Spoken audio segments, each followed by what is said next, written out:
Bismillahirrahmanirrahim. Assalamu alaikum. Hürmetli izleyiciler. İslam ve Biz programımızın 94. saniye görüşünlerine kızgın karşılamız. Ben Abdullah Yılgun. Kadirli görürmelerimiz hemen malum boğandaki biz bu programını yıllardan bir yana devam kılıp kilovatımız. Her bir Müslüman, her birimiz çokum dinimizde nihayet roşen delil ispatlar üstüge düşünüşümüz gerek boğan meselelerini tema şekilde huzurluğa sunup kilovatımız. Rabbim ömür bergen müddetkice inşallah devam kılışqa tirişimiz. Bugünkü temimiz alıbilen programımızdan daimlik aziz mehmanlarla tanışıp boğan hürmetli ustaz Şarkı Türkistan Ölümalar Birliği azası şundaqla Dünya Müslüman Alimlar Birliği azası Abdurrahman Cemal Kaşigari'nin teklif olduğu kıymetli vaktin çıkarıp kadem teşekkür berganligi için köp rahmet etdim. Rahmet. Kadirli görürmelerimiz programımız YouTube ve Facebook kanallarımız arkalık Naq Meydan'dan tarixli vatıda. Ekran aldı çıkıp durvatkan numarımız arkalık şundaqla ictimai fikir vasıtırdı ki alaqı vasıtlarımız arkalık programma alaqadar har qandaq fikir teklif suallar bolsa soruşunlardan ümit qilamiz şundaqla köplеген qarindoshlarımızın foydalanishi uchun ham baharlab qo'yishni ham unutmaysizlar. Tünügün biz e'lonimizni bergandek bugun bunayet muhim bir temada to'xtalganligimizni bergan tuqamdi. İmanni gündelik turmuşunu ayırıp etişinin xatiri. Elbette biz şu 94.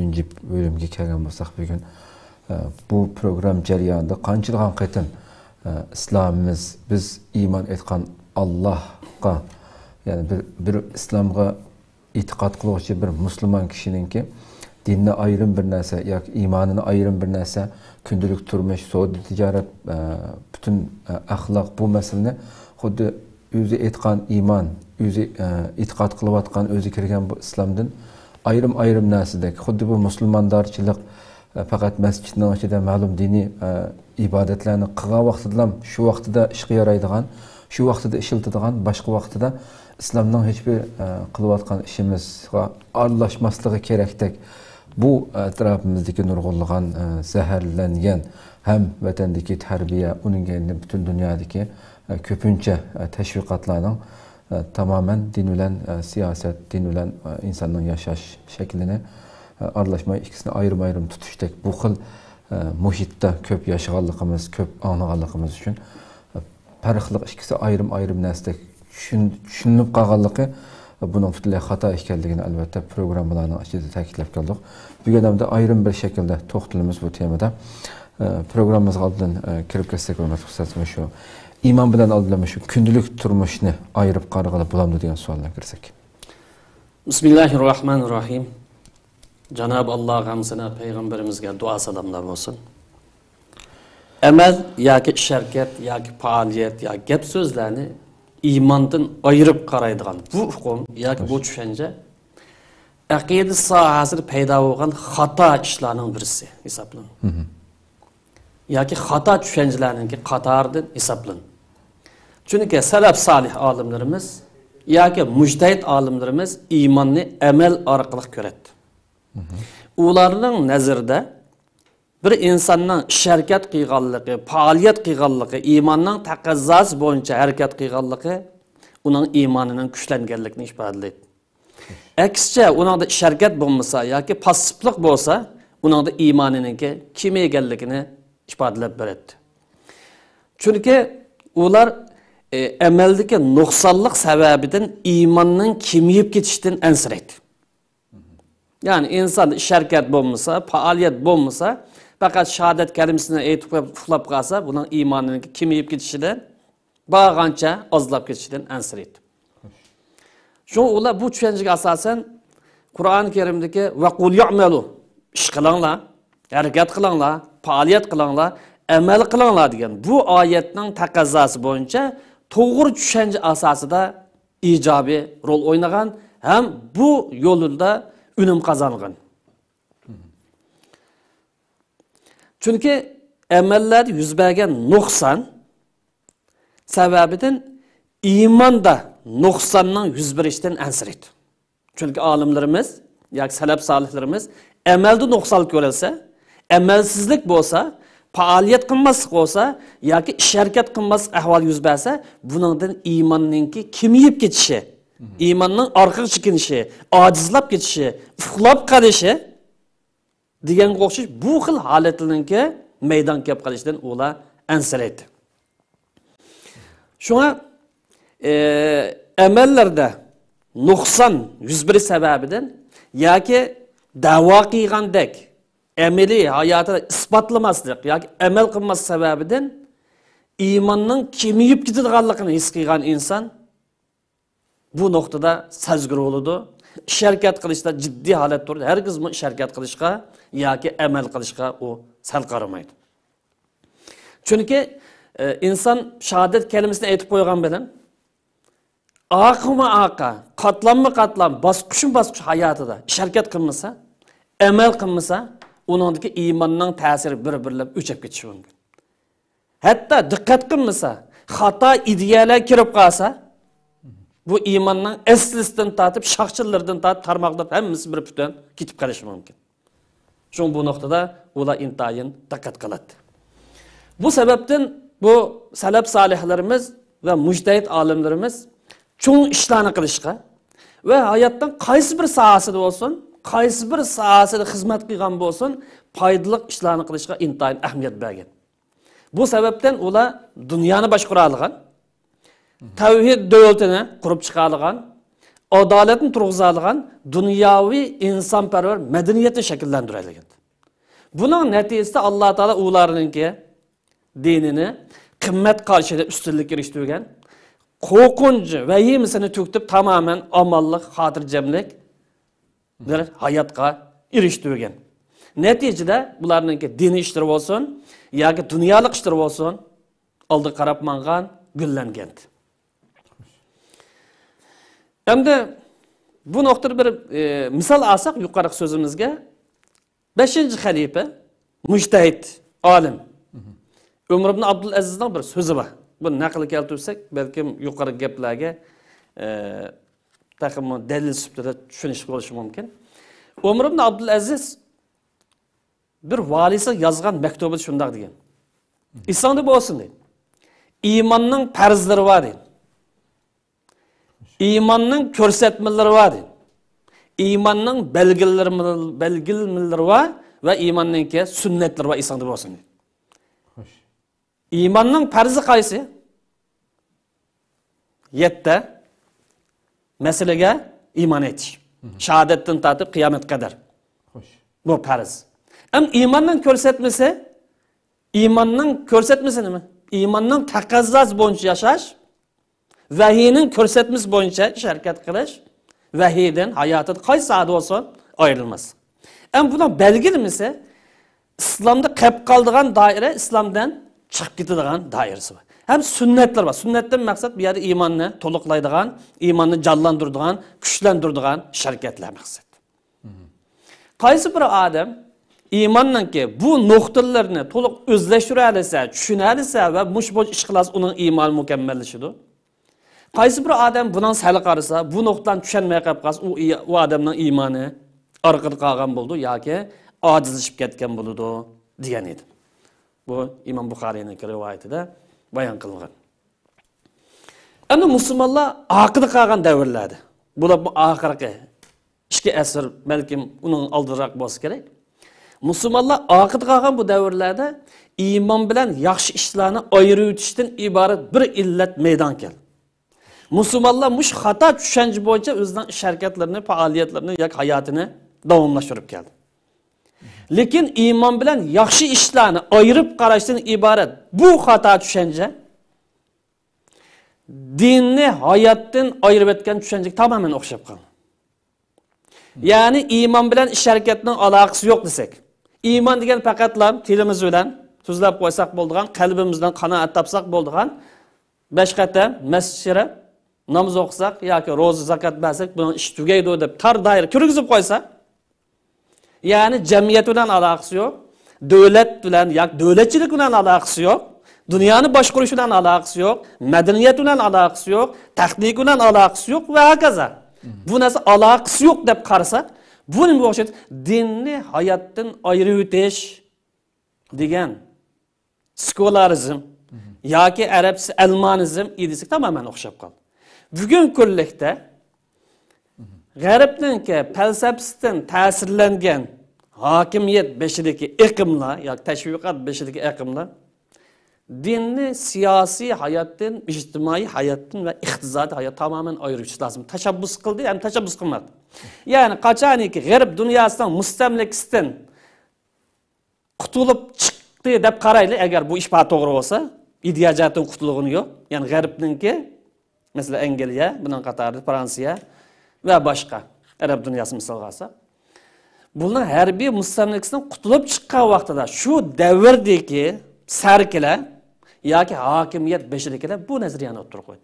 Ya'ni biz bu taraqqiy qilmoqchi bo'lib qolsak, g'arb dunyosiga o'xshash bu dinni faqat masjidga ham cheklab, buning ishini masjid, madrasalar oyoqlashtirib, ammo undan boshqa maktab, universitet, tashviqot, siyosat, falsafa, jamiyatshunaslik degan bu sohadan tamoman buni yiroqlashtirish lozim deydigan bu siyosatni, bu nazariyani, bu ko'z qarashni o'tirib qo'yib, tatbiq qilib, natijada arab dunyosining ahvoli bugun ko'z oldimizda ko'rinib turibdi.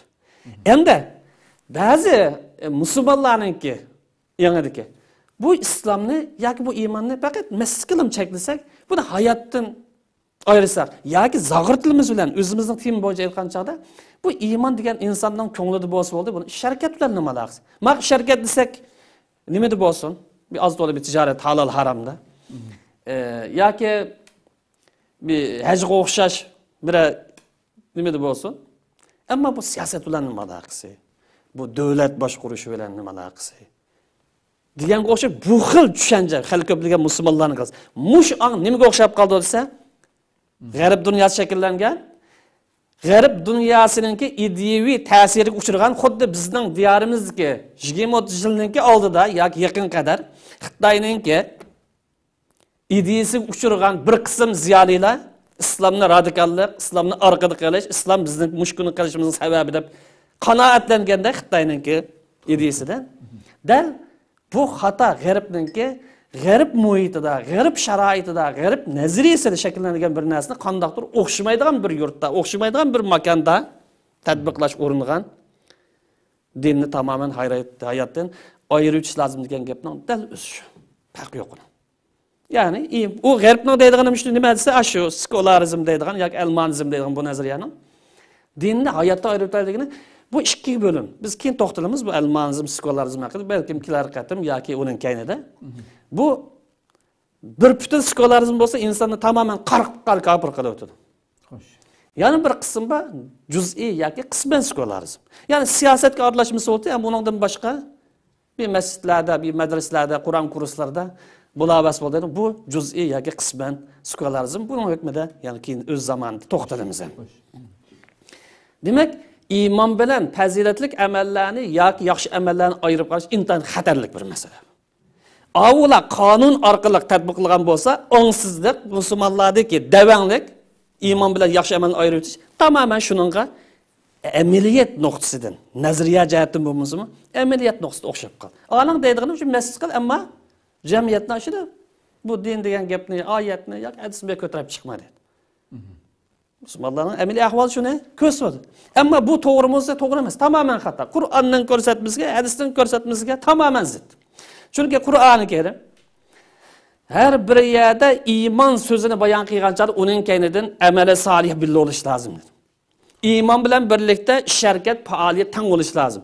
Og'zi deb qo'ygan iymon so'zi esqatmaydi dedi. Ish-harakatning iymoningki natijasidir, alomati, belgisidir. Unda bo'lgan chog'da iymondan amali solihni ayirib qarash bu tamoman xato ko'z qarash. Mushu xato ko'z qarash oxir bir necha asr mobaynida musulmonlar uxlab qolgan, angsizlashgan, dutlashgan, madaniyatsizlashgan, nima deb sifatlaydi bu illatlarni. Mush davrda musulmonlar dunyoning keyinda qoldi. Nima ish qilsa, amal qilmasak ham bo'ladi. Faqat musulmonlikni saqlab qolish degan shahodat kalimasini 1 minut qolmay deyasak, ishimiz tugdi. Bu amal qilib nima gapdi degan bu sababdan men bugungi bu holat keldi. Islom dunyosi. Uning qatorida albatta beshida biz bor. Amalsizlik, harakatsizlik, jonsizlik, ruhsizlik. Boshqa millatlar olgan bo'lsa, nima bilan natija qozondi? Amal bilan natija qozondi. Harakat bilan, faoliyat bilan natija qozondi, dunyoning oldiga o'tdi. Musulmonlar olgan bo'lsa, amalsizlik tufaylidan na dinni qo'g'dab qolardi, na yoki dunyolikni qo'dab qolardi. Yoki nada vatanni qo'dab qolardi. Buning tamoman sababi amalsizlikdir. Ham bugungi kuni qarasak, ko'plagan musulmonlarning nazarda inson haqiqatan gunoh qilsinmi, buzg'unchilik qilsinmi, Allah'ın haqqı olsun yoki insonning haqqi olsun uni ko'mas qilsinmi yoki daxl tarz yetkazsinmi yoki buzib etsinmi yoki qarshi chiqsinmi? Yoki inson bugun degan 21-asr bo'lgandan keyin uchur davr, texnik davr bo'lgandan keyin nadan dunyoning tarbiyadan kelgan falsafa, nazariya, ideya, ko'z qarashni hammani o'ziga singdirib olib, modellashib shuninglar yozsinmi? Yana ham mu'min holda turaverdi. Uning mu'minligi musulmonlik qilish ta'sir etmaydi deydigan xato tushunchaga dum tushdi. Reallik mı? Reallik mı? Şu vecinin bir kısım musulmonlik qarasak, şariat cheklagan bo'lsin, yoki shariat harom qilgan bo'lsin, bu ishni qilaveradigan. Islomning nazariyalariga, islomning prinsipiga, islomning aniq zid qiladigan idealni bazaga soladigan masala al-manizmga o'xshash, sekularizmga o'xshash. Islom farz qilgan ishlarni parvo qilmaydigan. Bugun degan zaman qaysi zaman deb o'zicha. Bu halet ameliyatı bağımsız. Müslümanların bugünkü bu haleti del bu iş kılmışı kafirlerin kılgı okşap kaldı. Kafirlerin özü gelmez, kafirlerin kılmışı özü gelip kaldı. Okşap kaldı. Neymiş kalırsa? Çünkü kafirler İslam çekilgen işlerle karı yok. Mesela Araklı çiğ vurdu. Paşı oğan bolsa kılı vurdu. Cazanı oğan bolsa ili vurdu. Kılıqta okşadı bolsa okşap durdu. İslam zıt boğan sekularizm okşaş. Xata nazariyalar. Belki bir necha yildan keyin bu tugab cho'pga tashlandi. Ba'zilar bazaga solayotgan bo'lsin. Bu nazariya islomga uyg'un kelamdikanmamdi. Men bir musulmon mening aqidamga, iymonimga uyg'un kelamdikanmam demay bazaga solayotgan, tashviq qilayotgan bu ahvollar bilan g'arb dunyosiga qor kofirlarningki, yo xristian kofirlarning deyli, yoki otizmchi kofirlarning qilmishi o'xshash. Islomningki ko'rsatmalariga amal qilmaslik. Kofirlar amal qilmaydi, passivlarmi amal qildi. Qiliq jihatdan o'xshadimi? O'xshadi. Gerçi bu gap biraz qattiq tekkan bo'lsin, ammo reallikda o'xshash. Ham bugungi kundagi musulmonlar qarasak ko'plari islomning farzlari qari yo'q bunun. Oyatda bunda degan, Alloh bunda degan desa, parvo qilmaydi. Oyat bilan ish yo'q uning. Payg'ambar alayhisolamning ko'rsatmasi va hadis bilan ish yo'q. Hatta bir qism noahlili varki biz Qur'on bilmaymiz, sunnatni, hadisni olmaymiz. Yani tadrici bu arqali islomdan chiqib ketsak bo'ladi.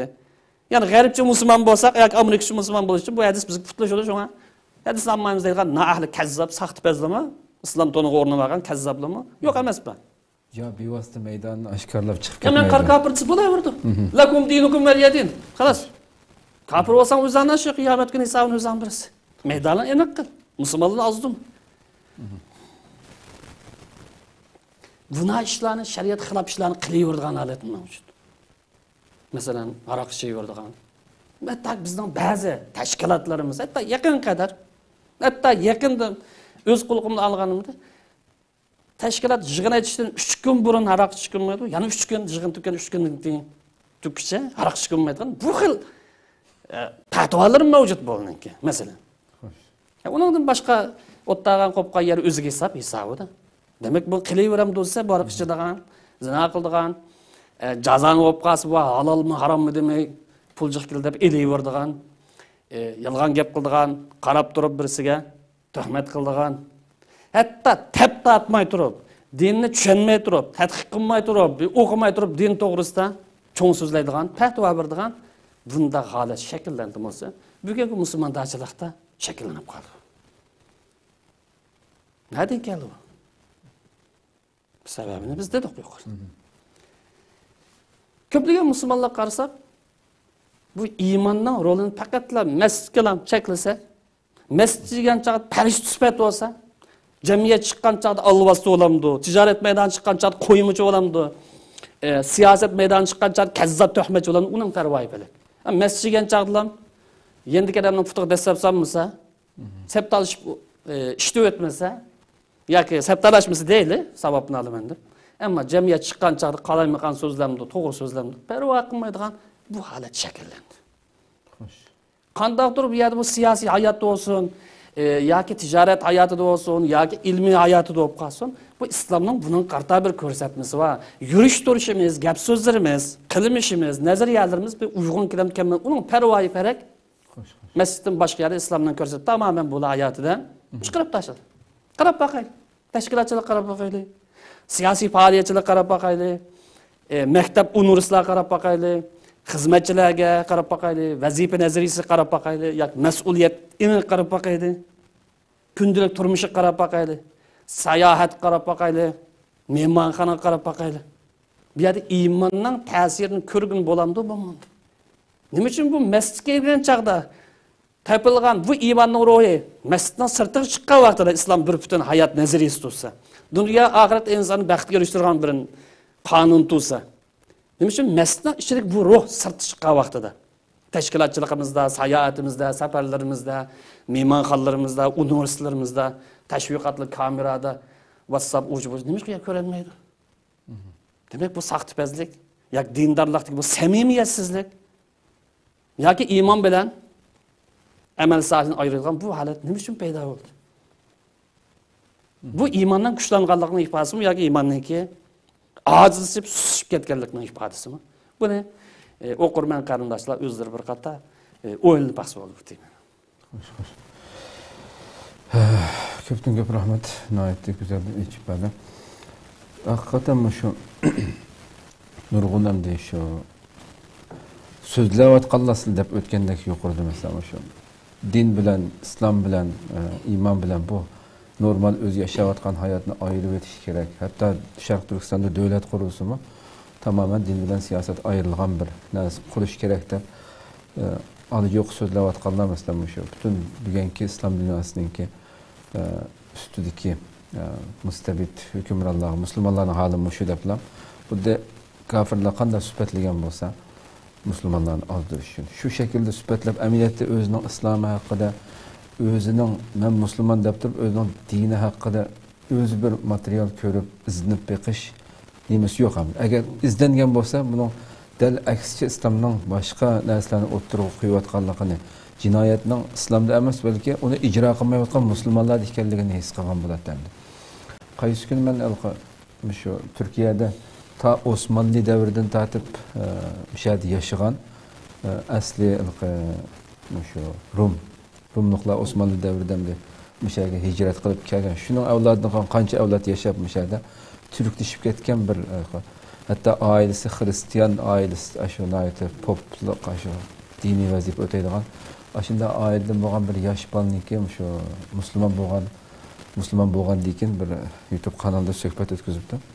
Aş söhbətdiki nəsə həm də aşı yaş balından davatqan gəpləri həm də insanlar haqiqətən oylandırır. Şu dinsiz, dinni tamamen xudda nurgun cinayətini qıb poplan bir popla ki günah çıxırış bilərlərə özünün dini aildən yetişib çıxan bir yaşlının ki davatqan gəp. Mən özümün dinində bütün evladımızğa biz evladın Hristiyan ailesi çoğun oldum. Həmmisi naiti saçma insanı gıdıklaydıgan mantıqqa uygun narsa tapamadım ben dinimden deydi. Ama ki ben İslam'ı tunuğandaki Türk etrafımdaki dostlarım bilen tunup İslam'ı. Bunu o'qishga başlagandan keyin Qur'onning tarjimasidan başlaptım. Ben bunun da yürükümni hakikaten tinchlantirgan her bir sualimga ben yo'liqqan bütün suallarımga o kadar tushunishli, o kadar insanın qalbini rahatlatadigan javobni men İslam'dan topdim. Shuning uchun musulmon bo'ldim deb o'zining hayotini so'zladi. Shu yerda oshbol yangi musulmon bo'lib turib, bütün shu o'zining shaxsiy hayotini men musulmon deb turib, islomdan yiroq yashayotgan yoshlarga xitob qildi. Yo sen bir telefon alsangmi, telefonni yangidan telefon alding, kunlarcha telefonni qanday ishiltaman deb degan buning bütün tushuntirishlarga qarab degan turib qimig'ining qolmaydi. Yo sen o'zing men musulmon degandan keyin sen o'zingning dini haqida bir tekshirgan, ko'rgan, o'qigan manbadan.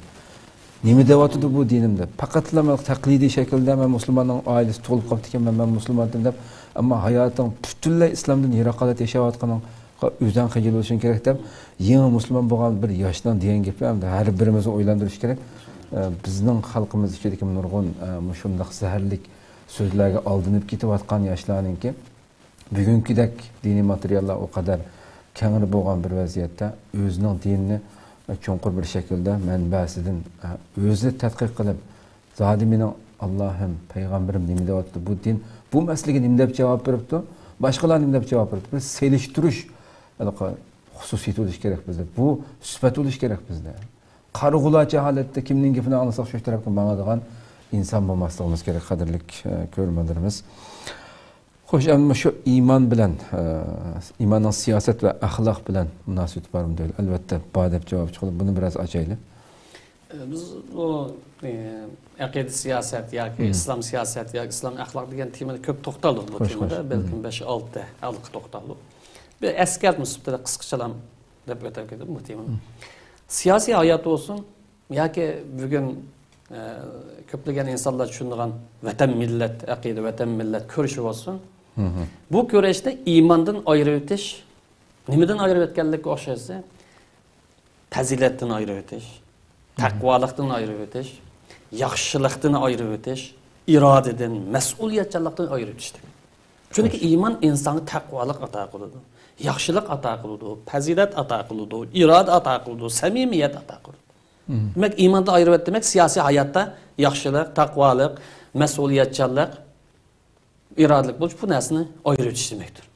Shuning bilan birlikda mushu siyosiy sohada olsun yoki vatan millat ko'rish sohasida bo'lib qolsin, yuz berayotgan va yuz berish ehtimoli bo'lgan har qanday nachar ishlarninki oldini ola oladigan eng muhim omilni yiroqlashtirish yoki ayirib o'tish demekdir. Yani bir insanda iman bo'lsa, mayli o siyosatchi olsun, mayli mujohid olsun, mayli iqtisodchi olsun, yoki yanımız bo'lib qolsin, vatan millat ko'rishida hargiz bu yerda shariatga aqid zid keladigan bir ishni o qilmaydi. Bu o'zini to'g'ri. Buni to'sab turgan narsa nima desa? Iymon. Shuningdek, bu iymonni siyosiy hayotdan yoki vatan millat ko'rishidan ayirib o'tish, bu insonni gunoh qilsang mayli degan gap. Insonni gunohdan to'sab turgan narsa emas iymon. Bu mesela bir sariq ichib oldi deydi, yoki parxo'rlik qilib para oldi deydi, yoki umumning mol mulkini o'zininki qilib oldi deydi, yoki binasini sotdi deydi oldikin. Buni da to'sab qolgan narsa emas, faqat samimiy iymon to'sab qolgan. Zulm qilishdan to'sab qolganmi? O'ziga qarta zulmdan, atrofida qarindoshlarga qarta zulmdan, millati qildigan zulmidan yoki boshqa to'sab qolgan narsami? Demak, bu iymondan ayirdi, zulm qilsamaydi. Hatta ideya jihatdanmi, fikri jihatdanmi insonni himoya qilib qolgan, saqlab qoladigan, qo'g'dab qoladigan narsa u iymon. Agar bu yerda iymon joyida bo'lmay qolib qolsa, hali kommunist bo'lib qoladi, bir zamondagi ziyodilik o'xshash, hali liberal bo'ldi, hali sekularist bo'ldi, hali bizning bo'ladi. Ammo iymon bo'lsa siyosat qiladi, vatan millat ko'rishini qiladi, aqida ko'rishini qiladi, hamma ko'rishdi bor, lekin iymoni bilan, maydoni bilan siyasi prensip bilan qiladi. Shu bilan tavizga o'xshash jahannamga desam cho'kilib tushmaydi. Xo'sh. Endi bu siyosatni iymon va axloq bog'lab tushungan vaqtida va mush bo'yicha amal qilgan vaqtida bu yer davlat o'z davlat kuch qo'shiladi iymon bo'yicha. Jamiyat o'z jamiyatga kuch qo'shiladi, millat bo'lsa millat kuch qo'shiladi. Bu iymon inson ruh ato qiladi. İnsonga kuch ato qiladi. Shuning bilan birlikda insonni bir-biriga zulm qilishdan, ideya yoki fikriy jihatdan ezib ketishdan himoya qiladi. Bu iymon siyosatga bog'langan vaqtida, yoki siyosat bilan birlashtirilib epmangan vaqtida bu iymon kuchi vatan millatni azod qilishda yoki tajovuzchi dushmanga qarshi turishda birinchi darajalik rol o'ynaydi. Yani iymon bilan maydonga chiqqan bir siyosiy, iymon bilan maydonga chiqqan bir jangchi, iymon bilan harakat qilayotgan bir insonning ruhiy irodasi bilan iymondan xoli bo'lgan yoki iymoni ojiz bo'lgan bir siyosatchini yoki bir faoliyatchini yoki birisini tang bir tiz boqaylik. Ikkisining ruhiy qanday bo'ldi? O fikr masalasi albatta bundan ta'siri bor, aql masalasining ta'siri bor. O'xshash deb qarasa iymoni bor bilan iymoni yo'q yoki iymoni kuchli, iymoni az. Birinci dersi rol oynaydigan narsa. Şu tarixdan beri, yani tarixdan beri vatanimiz zulmü uçqugan, mustamlika duch kelgandan beri bunu qo'g'dash mening majburiyatim. Allah buyurgan ish, aqidam buyurgan ishdir. Melos melini, Cenovos jenini, avlodlarini taqdim qiladigan bu ruh kommunizmdan keldimi Uyg'urlar? Uni da kelmedi. Yani biz sizden geldim ondan da gelmedi. İmanıdan geldi. Bunu oylaş lazım. Bunu düşünüş lazım. Mustamlik tushib qolgan bir millatga nisbatan yoki huquqi dafsarni qilingan yoki izzat sharaf bulg'angan bir millatga nisbatan o'zini, qarindoshlarini yoki vatanini, millatini qutqizishda hamma narsani oymay taqdim qila oladigan ruh egallaydigan narsa yana iymon. Agar bu bo'lmasa, ya nafsaniyat yo'l, nafsaniyat bo'lmagan taqdirdami, bakadan bakaga o'ylab beraman, bakadan bakaga mol mulkimni sat beraman deb mas'uliyatsizlik yoki irodasizlik yoki ruhsizlik ko'rinib turdi. Bu nazariyat deb qo'yilgan amaliyat ko'ringan masala. Qaysarlik ruhi, botirlik ruhi bu iymonning kuchidan kelgan narsa. Bu siyosiy harakat, siyosiy faoliyat iymon bog'langan vaqtida bu odamlarning hammasini tankiga, hammasini ilg'or qurolga iymon bilan aylantirgan oldu. Qachoniki bularda siyosiy ong bo'lsa, aql joyida bo'lsa, xato fikrlarga, xato ideya kirib qolmay, sog'lom o'tirhal ideya bo'lib qolsa, eng ilg'or tankiga aylanadi. Bugungi holimiz qarab boqaylik.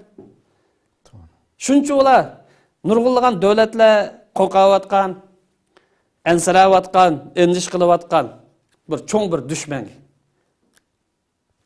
Uyg'urlar, Sharq Turkistonliklar yanadan qarshi turish yo'li turadi. Nima voy qiladi? Biznes bağımız yok. Pulu bağımız puluna tayini yok. Kural bağımız kuralına tayini yok. Askeri kuchu bağımız askeri kuchumuz yok. Bu şunda halette yani bel koyup etmey. Yok endi biz tugeştik bak dünyanın nereye varsak canımızı bakaylı. Bunca ola zor düşmemle hepimiz cümey deb. Yani karşılık ruhini oturup çıkarıvatkan nesili mi? İman ruhi. Yani galbi qilimiz deydigan bu ong bilan yashayotgan yoki mushroq ayqilayotgan narsa yani iymon ruhi. Ama afsuski musulmonlarning siyosiy hayotni g'arb dunyosiga o'xshash tushunmay turib ichki dunyoning farqini yoki ichki kimlikning farqini. Bu siyosiy hayotni g'arbga o'xshash yoki sekularizm nazariyasiga o'xshash islom ko'rsatmalaridan ayirishi yoki ayirish urinishi bu musulmonlarni ojizlashtiradi. Musulmonlarning ruhini sundurun. Musulmonlarning irodasini bo'shashtirib o'tadi. Musulmonlarning eng kuchli ma'naviy qurolini yo'q qilib o'tadi.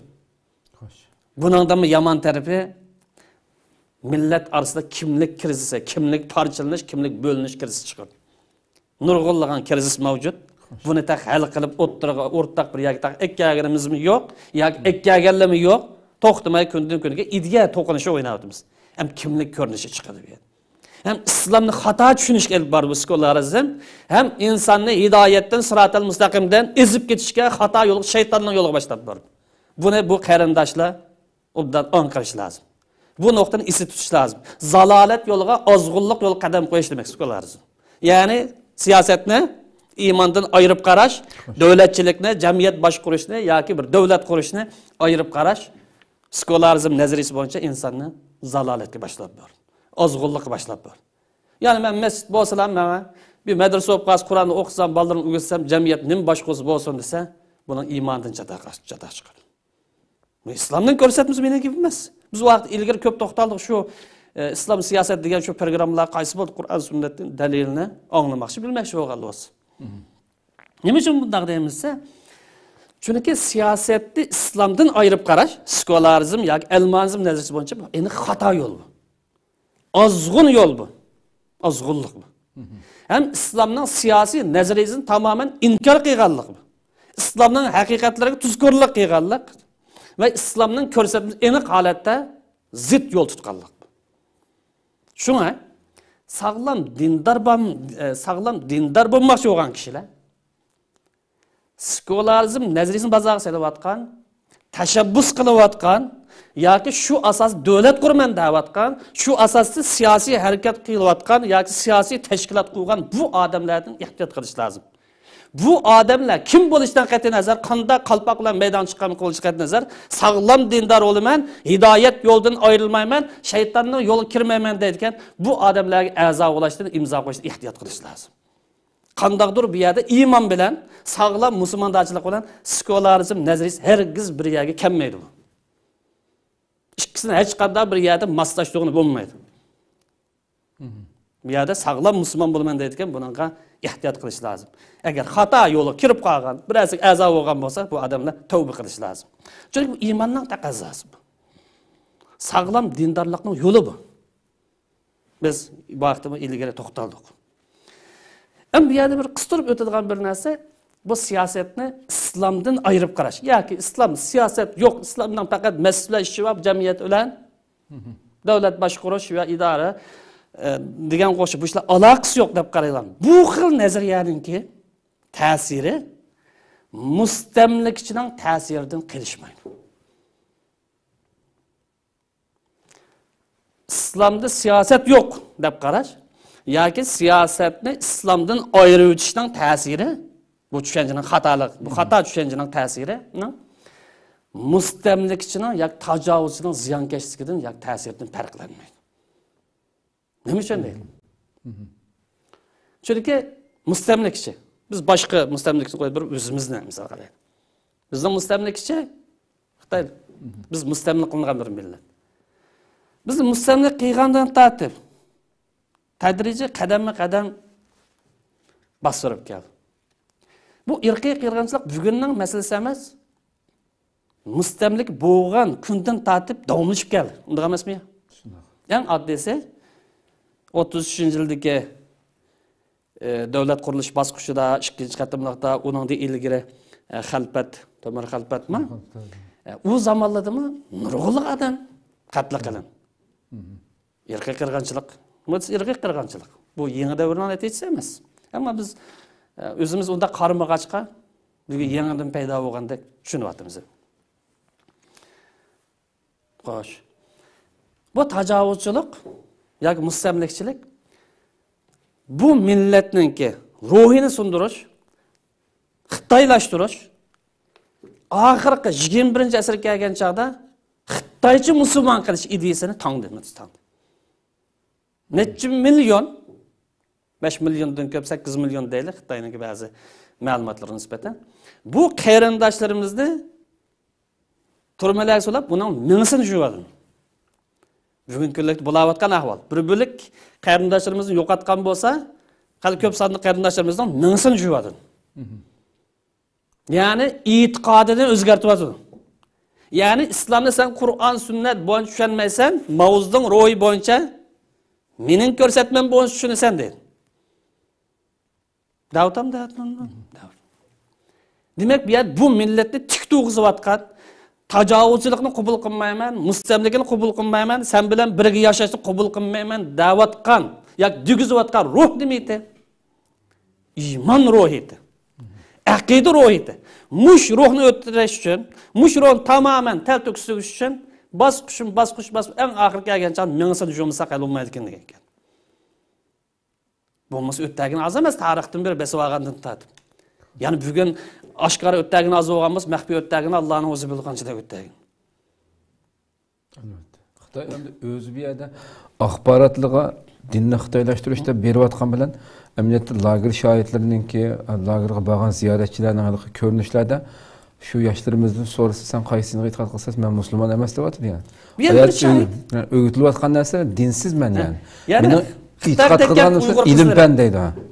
E'tiqod qilganim mening ishimdig'inim ilm fan. Ay gapni muxbirlarga deyapti chiqashgan. Men musulmon deyamadi yani. Xitoyga zo'rlab majbur holatda tekkizlayotgan qizlarimiz yoki oq-singillarimiz. Bularga o'lim bormi?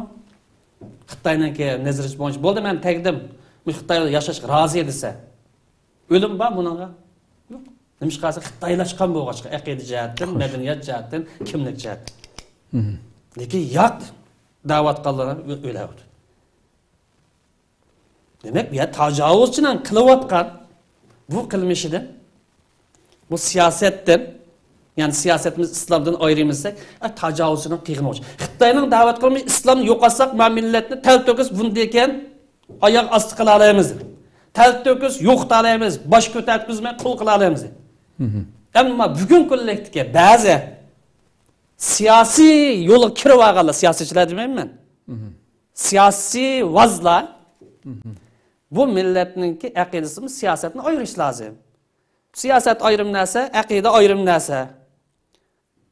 O Kur'an sünnetke o göz qarashlar bilan bugungi dunyoda siyaset qiyg'inolmaydi deb bu millatning ruhini o'ttirishga, millatning kimligini parchalashga, millatni ruhsizlashtirishga, millatni taximma Xo'sh.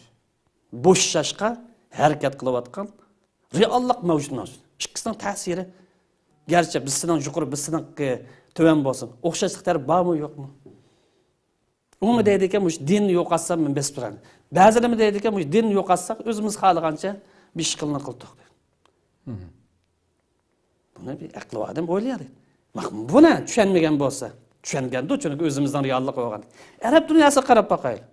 Ba'zilar deydi, bu Arab dunyosi bir o'rnak va islom davlatiga qarta bugungi kunda ko'rsatilgan dalil onu. Bizga o'xshash 50-60 yil mustamlikachilik yashagan davlat Arablar hammasi. Tarix bilan sanab beraylik. Qachon ozod bo'lganda. Bu ko'pincha chiqmaydi bu so'zlaganlarim. Bugungi hokimiyat beshiga chiqqanlar shu mustamlikaning ideyasi bilan xuddi Beijingda o'qib kelgan hokimlar qanday bo'lganmiz buning ko'pinchisi mana shunday odamni o'ylab chiqadi. Buni bir aqli va adab o'ylaydigan bir masala. Bugungi Arab dunyosining ko'pinchisi loyiglik sistemasida, hokimiyat sistemasi. Almanizmlikda, sekularizm, islomga ekkagan baloy ofati, islom qilayotgan dushmanligi ko'zimiz ko'rinib turamdi, ko'rinib turmamdi. Nima uchun bu yerda musulmonlarningki ideyasi, aqidasi, ideyasi bir tarafda, bularning ideyasi boshqa bir tarafda. Ular deydiki, sen iymoningni, aqidangni masjid bilan tugat, bizningki siyosat, hokimiyat ishiga aralashmaydi. Yo'q, biz islom millati deganlarni tutib o'tadi, o'tiradi, so'ladi. Bu yaqin tarixlar Arab bahoridan tortib, buniki naq shohidlar. Demak, bu yer yana ikkasi, ya'ni biz buni ko'tarib chiqib bu nazar, ya'ni millatda ideya to'qinishi va hozir bu taqimi chunqurlashidi, kimlik bu yer parchalandi, ishga to'qinish shakllandi. Chunki bu yerda e'tiqodini qo'g'dashni, sog'lom dindan qo'g'dashni nishon qilgan yoki bu haq yo'ldan ayrilmayman deydigan erkak musulmonlar hargizmi sekularizmni qabul qilmaydi. Buni o'ylab baqish lazım anlatdingiz. Bunun oxirisiga ketmaydi. Bu vaqtda biz keyin ayrim to'xtalgan chaqda masalan Turkiyadagidek bir sistem qurmaymiz desizmi masalan. Mayli kim musulmonligini qildigan, boshqa nimalarni o'zining ishini qildigan hammasining erkinligi va shaklda desizmi? Albatta. Biz mustabid davlat quramiz demedik.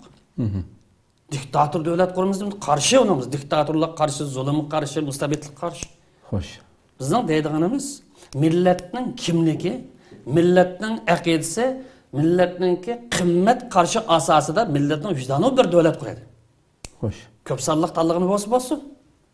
Kafir olduğunu bo'lsin, o'zidan shep hemen şafal, yo'g'in va men şafal yakbor. Hisobini kafir bo'lgan bo'lsa, hisobini bir. Lekin o sistem qo'ymoqchi to'g'ri. Layıklık sistemi ki Türkiye'de mesela. Yo'q, biz menga kirmadim men taxmin. Xo'sh. Qo'ymoqchi. Millatning bu yerda bir tanlashi bor. Bu millatning bir so'qabatgan bir yurki bor. Xo'sh. Sen necha % egallasan bu millatdan o'zimizning qimmat qarashiga, o'zimizning kimligiga, tariximizga, madaniyatimizga uyg'un keladigan zamonaviy madaniy demokratik davlat quramiz, lekin ilohiy vahiy asosida. Xo'sh. Deydigan bir yurak so'qishi. Kur'an sünnetinin ruhi asasida zamonaviy madaniy demokratik davlat quramiz. Kisb deydi. Ama ilahi vahiyning ko'rsatmasi asosida. Türkiye'nin biz buna ayrım bir to'xtalishimiz. Türkiye'nin jarayoni yomon bo'lsin. Bu hozirgi sirtqi ko'rinishi bilan burun ko'rinishini hammani o'ttirib tashlash lazım. Xo'sh. Nereden ne geldi? O ayrım bir mesele. Biz özümüzden meselesini tahlil qilaylik. Hem de yememiz gelse siyasetni aqideden, imandan ayırış, hatalık, azgınlık bo'lgan bo'lsa, yana ham siyasetni axloqdan ayırış, buzg'unchilik hisoblanadi. Nima uchun degan vaqtida? Chunki axloqni chatqa vaqtida yoki siyosiy harakat yoki siyosiy faoliyat axloqdan yiroqlashgan vaqtida samimiyatsizlik o'tirib chiqadi. Buzg'unchilik maydon keladi. Manfaatparastlik, shaxsiyatchilik, shuhratparastlik, bizning savdosi, yalnız savdolari o'tirib chiqadi. Buni kontrol qilib turadigan narsa, jugallab turadigan narsa aqidaningki ifodasi bo'lgan, aqidaningki ruhiy bo'lgan axloq deydigan narsa. Qachoniki axloq siyosiy hayotdan chetga qildi. Yo'q, bu siyosat degan axloq yo'q desa, bugun bo'layotgan bizning siyosatchilarimiz deydi. Qarab boqay. Bir-birisi qilayotgan tuhmatlar, bir-birisi qilayotgan hujumlar, bir-birisini yiqitish bo'lgan urinlar. Yo'q, uningdan men cho'ng, uning aksi men, ya'ni buning dadisi men, birdan-bir vakiliman. Ammo hammani akilib dasgan to'ksa, tarazini qo'yaman bo'lsa, binas chiqadi. Ya to'xtaydi, ya to'xtamaydi. Ba'zi mavhum ismlar bilan ovoz chiqadi. Yana bizsa taraqturuq bo'lsin, yarıсын, yarımısın, kakamasın, sanni to'shquz. Men o tafsilotga u yerga kirmayman. Lekin siyosiy qimmat qarash, siyosiy prinsip, axloq ruhi, millatni bir butun ekilaydigan bir siyosiy xarita bilan kim bir qaysi bir tashkilot millatni atrofiga chaqira oldi yoki tashabbus qildi yoki to'g'ri oldi. Siyosiy prinsip bilan siyosiy axloq bilan yo'limiz ma'vu deb o'tirib tashlag'ini ben ideya ko'rish bilan bo'ladi. Ba'zi tarmoqchilarda ba'zi prinsipal masalalar. Lekin bir butun millatni yig'alaydigan. Mana bu o'xshash bir kitob bilan. Xo'sh. Men birinchi nima kitobimni o'zim yozganman. Boshqa birisi degan bo'lsa chiqarib to'xtatdim. Bu millatning siyosiy harakati bu. Millatning siyosiy xaritasi bu. Aqidasiga uyg'un, madaniyatiga uyg'un, kimligiga uyg'un, Sharq Turkiston xalqini anadan tatma hammani bir yerga to'play oladigan bir narsani mintaqa ko'rmadim boshqa aqimlar, boshqa tashkilotlarda. Bo'lsa bizlar chiqsin, to'g'ri bir holat, to'g'ri bir yo'l shakllantirish uchun. Xo'sh.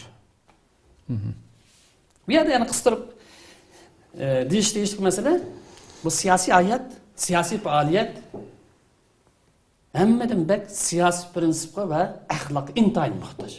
Bu yer siyosiy prinsip bo'lmasa, axloq bo'lmay qolsa, bu siyosiy faoliyat oxir chiqmaydi. O'zaro jangchilar bilan, o'zaro bir-birisining beshini og'irtish bilan millatni o'zini ziriktiradigan, oxir tashlab o'tadigan. Xo'sh. Mush millatga mo kuch chiqaram deydigan yerga, ruhsizlanadigan, umsizga yerga ekkan qo'ydi. Shuni buning qo'shimcha yordamimizga agar millatda siyosiy faoliyatda zirkish yoki siyosiy tashkilotlar qarta ishonch yo'qtish ahvoli shakllangan yoki ko'rilgan bo'lsa, buning sababini nereden topamiz? Siyosiy prinsipniki bo'lmaganligi, ya'ni maydonsizlik va axloqning bo'lmaganligidan topamiz. Demak, bu tashkilot o'zi qarshi millat zirkkan bo'lsa siyosiy faoliyatda, chunki umrning oxiriga ma'lgan gap. Chunki bu bir jihat yo'q bizga nisbatan. Yani batıl mevcut bo'ldikan, zulm mevcut bo'ldikan, bizningki hayotimiz, umrimizning oxiriga olmuş. Bu 6 oyda tugamdi, 2 yil tugamdi, burun kelganlarmi 5-6 yilda faraz qilgan bo'lg'aydi. Bu bizningki tajovuzchi bilan, dushman bilan bo'lgan to'qinishimiz, yo ko'rishimiz, yo jihadimiz 100 yildan ortiq davomlashib keldi. Yana qancha yil davomlashib faqatlan buni Robbimiz bildi. Ammo bizga tushkini amal qilish, harakat qilish to'g'ri. Sabab natijaga uyg'un harakat qilish. Demak, bu siyosiy faoliyat millatning o'zidan qochayotganligini, qo'llamayotganligini, ishonmayotgan his qilgan bo'lsa, dastlab o'zining siyosiy prinsipini maydonga chiqaradi. Yo'q, dastlab degan gapida ching tursin. Meyak aganchal bir xil, ayak agan bir xil bo'lib, qilsa millat qochadi. To'g'ri. Ham axloqsizlik qilsa, chokinlik qilsa, jumlaq tavuzlab cho'glab yursa, shakal topda kuchib yursa, qochadi. Bu sonning ko'pligi bilan bo'lgan masala emas. Bu siyosiy harakat, siyosiy prinsip bilan, maydon bilan, axloq bilan, vijdon bilan bo'lgan narsa bu. Bu vaqirab to'lab qo'shib bo'lgan narsa emas. Shunga qaysi bir harakat o'z harakatiniki e'tiborini asli keltirmoqchi bo'lib qolsa, birinchi qilib siyosiy prinsipini aniq, ro'shan, xalqni qanoatlantiruvchi shaklda o'tirib tashlash lozim. Ham axloqdan ayrilmaslik lozim. Axloqdan ayrildi, yoki siyosiy prinsipi chatoq bo'lib qolsa, bu siyosiy harakat mag'lub bo'ldi, millat qarta ishonchisini yo'qotdi. Ammo afsuski ba'zi aqim deyish to'g'ri kelsa, men ayndaq deb atab turay, va ba'zi tashkilotlarniki siyosiy prinsipdan xoliligi, hatto ba'zilarining axloqdan qisman bo'lsa, qisman axloqdan xoli bo'lib qolishi nimani keltirib chiqadi desa, manfaat to'qinish keltirib chiqarmaydi. Ma prinsipda mustahkam turaylik, bizning siyosiy ideyamiz, siyosiy ruhimiz vatan millatni qutqizishda aqidamizni himoya qilishga ruhimiz mavdiyishdan bekarak manfaat to'qinishiga sabab bo'ladi. Ideya to'qinish keltirib chiqaradi. Bir-biriga hujum qilish to'qinishi keltirib chiqaryapti va birisi yana birisini o'ziga bo'ysundirish ruhiga yak maydoniga aylanib qoladi. Hamkorlash degan ya so'z ochqinmaydi. Bo'lsa, mening ostim ochsa, men aksi bo'lsam, men cho'ng bo'lsam degan bu holatlar shakllanadi. Demak, bu yuqori illatlarimiz millatninki ba'zi tashkilot yoki bo'lmagan siyosiy faoliyatdan qochishi yoki zirkishi yoki ishonch yo'qlishining sabablari bundan bo'lishi kerak. Xo'sh. Xo'sh, endi shu oxirida iymon bilan tijorat, tapovat shu masalalarning orasini ayirib etishninki xatar haqida to'xtalib tugatsak. Bugungi bu temamiz tijorat yoki tapovatli iymon bilan tijoratning orasini ayirib etish qanday xatar kelib chiqadi. Bu faqat bir muqaddimasi haqida to'xtalib, bu vaqt bir az kengroq to'xtalish deyishlik, balkim ömür bo'z kelar qatimda to'xtalamiz, boshqa tema o'tib ketmasak. Bugun muqaddim shaklda deymanki, chunki nozik shakldan, nozik masaladan birisi. Bu tijoratlarda haram savdolar, xato kelishimlar va jazoga munosabatli xato ahvollar mavjud mavjud. Shu bu yerda tijorat qilmoqchi bo'lgan yoki tijorat qilayotgan qarindoshlarningki bu qilayotgan savdosi halolmi harommi, bu tuzayotgan kelishimi to'g'rimi xatomi, tepayotgan yoki bu muomalasi jazoga kirami degan bu masalada buni intayin o'ylab ish qilishini tavsiya qilaman. Ammo afsuski ba'zi bir kishilar bu savdolar jazoni o'ylab qolsinmi yoki xato kelishimlar tuzyapsizmi yoki haram savdo setib qo'yib qolsinmi, bu yerda osonlashtirganlik apu qilib o'tadi deydigan. Bundaq bir xiyollar, bundaq bir ahvollar yo'q emas. Masalan, xato kelishimlarni misolga bir narsa, masalan, birisining dukkanini ijaraga oldi deydi. Uy egasidan ijaraga oldi ya dukkan egasi. Buni bir ba'zi qildiki, yana bizga ijaraga berib o'tdi. Havo pulini elish bilan birlikda. Bu kelishim shariatning uygun emasmi? Masalan, men sizdan bir dukkanni oshxona qilaman deb yoki bilas qilaman deb kiraga oldim. 2 yillik. 2 oy o'tmaylan birisiga men havo pulini elib, falan taqdak pulni elib, uni kiraga berib o'tdim. Lekin uy egasininki xabari yo'q. Bundan xabar yo'q. Men kira vergancha 5 yillik, 10 yillikdan berib o'tdim balkim. Xabar yo'q. Bu savdo to'g'rimi, xatomi? Demak, men bir ishni aplashtirib bir ishni qilmoqchi bo'lib qolsam, qanday ular bu yer mol egasidan ruxsatsiz imzo ata olayman, qanday boshqalar kira veraman, qanday sota olayman. Bunda savdo chiq. Harom savdolar misol. Masalan, $10,000 pul turib birsina $100,000 savdo qilib, dollarchilik qildigan. Bu illat, bu harom bo'lsa, eni harom. Bu qo'rqmay qilaver. Nimish qilsa bu shariatningki osonlik tarbiyadan o'zlarining tappagan, bulon puchqaqlik tayini yo'q, bizdan tappagan fatvosi bor. Xo'sh. Nurg'un ziyon kelib chiqilib bu harom savdoldi. Ba'zi ozg'unlar, ba'zi vaizlarningki ozdirish bilan nurg'un odam ziyon tortadi. Va shaytonning yo'ldan bunda xato savdolardan, xato kelishimlarga diqqat qiladigan qarindoshlar oz bo'ldi. Ko'plagan insonlar bunga diqqat qilmaydi. So'rabmi qo'ymaydi. Buning hukmi nima shariat? Halolmi, harommi qarab. So'rab qolsam qachon so'raydi desa? Qilib bo'lganda. Qilib bo'lgan. Men $10,000 bankka qo'yib, davizga qo'yib $50,000 pul elim setib qildim. Buning hukmi qanday? Bu to'g'ri emassa, bu ro'yinda qilib ekanman deb saqlab qaytlab o'tirdi. Yatim bug'un tadlab. Bizning odamlar aytdi, jiqlar. Hammasi emas, ba'zilar. Hatta ba'zilar o'zining qo'lida bo'lmagan, bir topqini bo'lmaydigan ba'zi xiyoliy savdolarni kirib ketganlar yo'q emasmi? Buning to'g'rimi, xatomi deb bu kasbiy odamlarning ahlini so'rab boqqan ahvollarni intayin oz. Ko'p nisbatdagi kishilar qarasak, bu tijorat sohasida bu shubhali kishilarga diqqat qilmaydigan bo'ladi. Bu biz dinimiz aniq qilib shubhali kishilardan nar turinglar. Odamning qalbi rohat topmaydigan ishlardan yiroq turinglar. Foyda ko'p chiqadigan bo'lsa, uning shubhasi bo'lsinmi, haromi bo'lsinmi, qilavergan. Hatto ba'zan deydiki, bu savdo harom bo'lsinmi, buni qilaverib, bundan chiqqan foydani o'zimiz ishlatmay sadiq qilib etsak bo'lmamdi. Deydigan mushunda qarindoshlar yo'q emas. Bu nimaga o'xshaydi desa, Boshqalarning mol-mulkini o'g'irlagan molni o'zi ishlatmay, sadiq qilgan o'xshaydi. U maramdan keldi, bu maramdan keldi. Bu reallik mavjudmi, mavjud. Nimalardan kelib chiqyapti bu ishlarsa, ba'zi tutami yo'q. Bir qism vaizli va ahli ilm qiyofati kirib olgan, ulama, olim qiyofati kirib olgan. Bularning xato fatvolari bilan bir bo'lik musulmonlar ezvatdi. Bir bo'lik musulmonlar so'rmayotdi, bir bo'lik musulmonlar ezvatdi. Yani ikki taraflama bu tafovut masala ikki taraflama. Bir qism vaizlarningki fatvo maydoniga kirib olganligi, yana bir qism kishilarningki bu savdo yoki bu tijorat halolmi harommi demay ishni epmanga berganligi bu g'alati bir ahvol. Zamanımız qarsak ba'zi bir kishilar bor, fatvo so'rg'uvchilar deyli. Bular fatvo so'rganchada u ishninki halol haromligini bilish uchun so'ramaydi.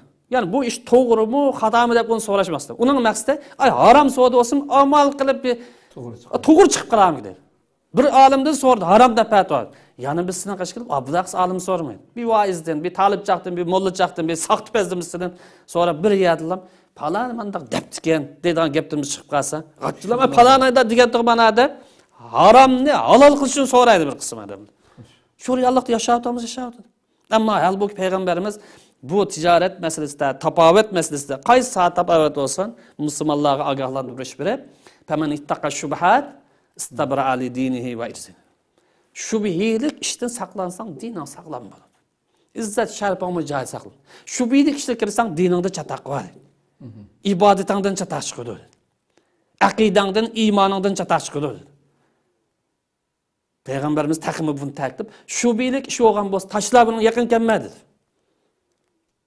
Shunda aniq ko'rsatiladi o'simi? Ammo ko'plagan qarindoshlar so'ramay turib, xato yo'l ishni qilaveradigan, buning puchqaqdagi tayin yo'q odamlar bilan vaizli bilan o'zini azadagan ahvollar mavjud. Shuni bu yerda eskartib deymizki, bu kishilarni ozdirib xato fatvo beradigan, ham kishilarga mana falon mundaq deb tikan deb bahona olab beradigan bunda işlerini yüz vermesi için vaiz süpetlik adamlar asıl özünü tanımakın yaş. Bu taharetinin hükmü bilen bir namazın perzlik bilen öz bildiği yerde durma, bilmediği yerde yıraklayış lazım. Şunun da bu vaizden başka yana özünün kesbi olmayan, şeriatının bilimlerini yaxşı düşenmeydiğin bu adamların fetvası oradan tamamen çıkıp geçiş lazım. Bu en adres Müslümanlıktan mecburiydi. Bir Müslümanlıktan ahlakı bu. Çünkü bu fetva veriş için birinci kılıp tefsir ilmini yaxşı bilish lazım. Hadis ilmini yaxşı bilish lazım. Fiqh ilmini obdan bilish lazım. Bu hadis bilan oyatni tahlil qilgan bir fan va tadqiqot. Eng muhim qurollarimiz usul fiqh deymiz. Bunu bilish lazım. Bu dinning, bu shariatning bir nishon maqsadlari va buni bilish lazım. Bu siyosiy fatvo bo'lgan bu shar'iy siyosatni bilish lazım. Bilmay turiblar u taqqa bu taq fatvo bergan olmaydi. Endi bu jahon qanday ketib bordi? Biz qoz davr yashayotimiz. Burun bir olim bergan fatvo bugungiga tushmamdi, savdo aynimi yoki buning shakllari o'zgarib ketdi. Buni bilish lazım. Bir muj doiradagi binas. Buni bilmagan odam fatvo bermaydi. Yuqori ilmni bilgan musallat ega olgan u fatvo bersin. Uning ega olmagan odamlar qoz kesib o'qigan bo'lsin, unvondan bo'lsin, buning bu sohaga kirib olish xato. Shu bu yerda xalqimiz kasbi olmagan, shar'iy sohada kasbi olmagan, ishonchlik bo'lmagan odamlardan fatvo so'ramaslik lazım. Bo'lmasa o'zim azida va boshqalarning ezishig'imi sabab bo'ldi. Shunga bu yerda vaizlar yoki olmagan bo'lsa maydonga chiqib olgan shariatni yaxshi tushunmaydigan, shariatning maqsadlaridan xabar yo'q bo'lib chiqib olgan bu odamlardan uzoq turishi ham bularga yaqin kelmasligi bu intayin muhim. Biz buning tafsiloti haqida kelar qatimda Köpten rahmet.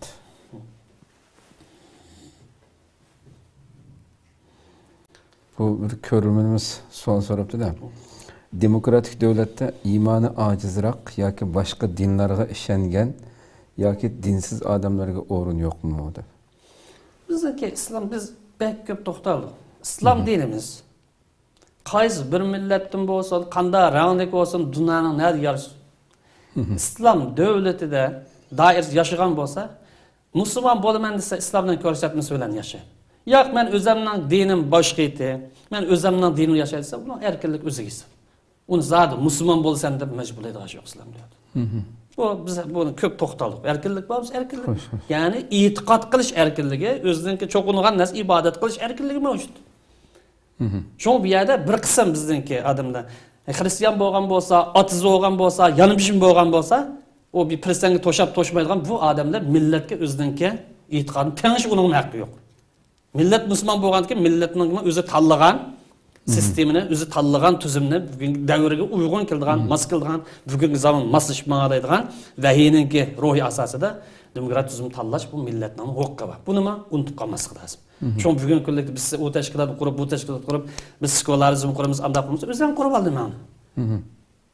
Sen millatga uyg'un faoliyat qilaman, millatning vijdoni bo'laman desang, millatning qimmat qarashiga, millatning kimligiga uyg'un bir narsa o'ttirib tashlaysan. Xo'sh. Millat qo'llasa, men qo'llaymiz mana. Millatning uyg'un, vijdoniga uyg'un, kimligiga uyg'un, qimmat qarashiga uyg'un bir narsa bo'lib qolsa, millat qo'llaymiz, qo'llaydi. Ama aqidsiz yetkilgan narsa bo'lib qolsa, yuqori dedimki, qandaq tashkilot bo'lsin, qandaq iqim bo'lib qolsin, skolarizm davlatini quramiz deydigan bo'lib qolsa, bu tashkilotga tavba bo'lganda tavba qilish lozim. Chunki bu ozg'un yo'l bu. Xo'sh.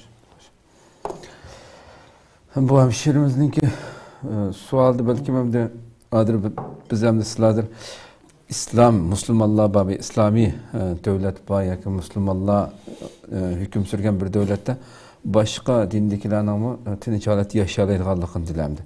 Miyada demokratik devlet debdan bu hemşirimiz g'arb devletlerinde devatam yoki boshqa shakldami?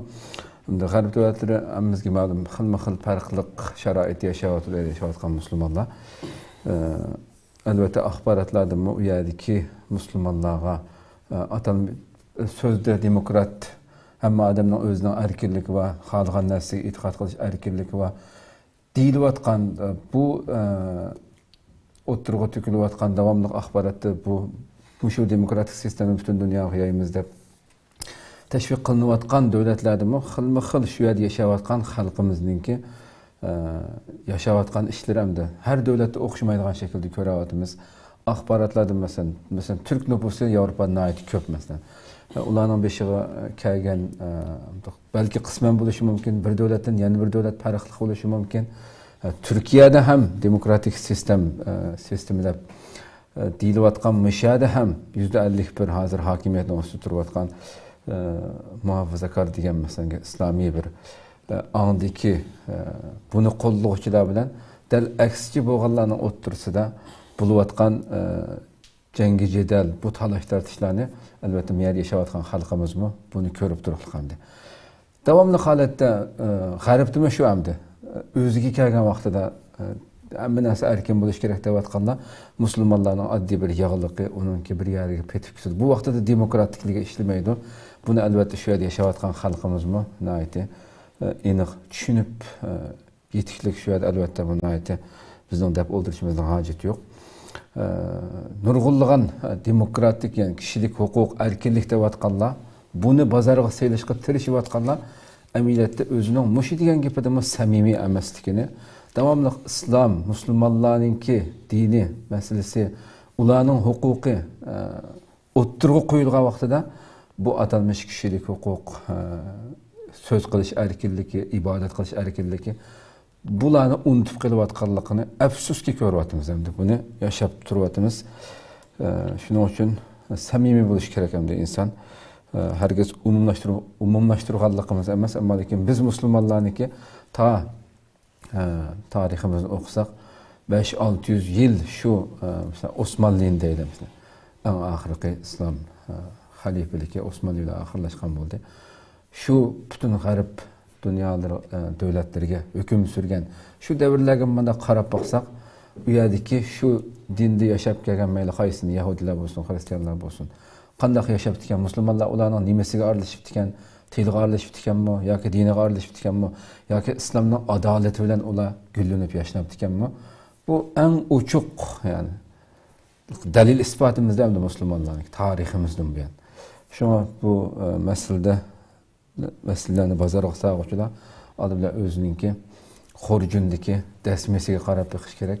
Kimning oldida bu yerdagi agar ma hemşirimiz o'rin yo'qmi deganlar bo'lib qolsa, masalan biz islomning soyasi ostida, buningki dinimizningki ko'rsatmasi ostida har qanday boshqa birisi bizning dinimizga musulmonlar mahallasi kelib xuddalqa mala salyan ko'rsatib musulmonlar mahallasi kelib injil satmasalar bu yerga özümüzningki dinimizga, şu xalqningki diniga haqorat qildigan, uni buzish uchun harakat qilmaslam va bir kishilik hayotini yashasa hech kim aralashmaydiganligi islom tariximizda ayt ro'shan turibdi hamda.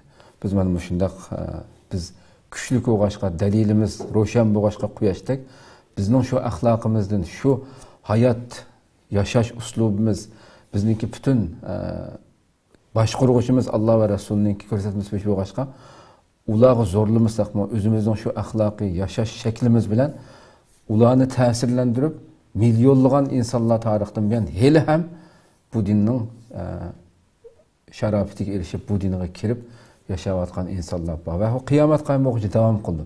Chunki bizda haqiqiy bir angushlar bor, buni bilishimiz kerak. Rabbim inshaalloh umr bersa oldimizdagi yine biz demokratiyamiz ilgari ko'p to'xtaldik. Demokratiya demek siyasi erkinlik. Buni qarindoshlarimiz bilib qo'yishimiz kerak. Xato tushunmaslik uchun gap qisqa qilib ifodalandi. Dalilim yo'q. Ilgari to'xtalib uni murojaat qilsa, demokratiya demek siyasi erkinlik maqsad.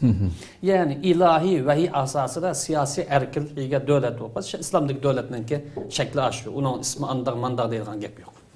Xo'sh. Ko'p rahmat. Qadrli ko'ruvchilarimiz, shuna qilib Rabbim umr bersa, oldimizdagi sonda ko'rishguncha omon bo'linglar. Assalomu alaykum va rahmatullohi taala va barakatuh.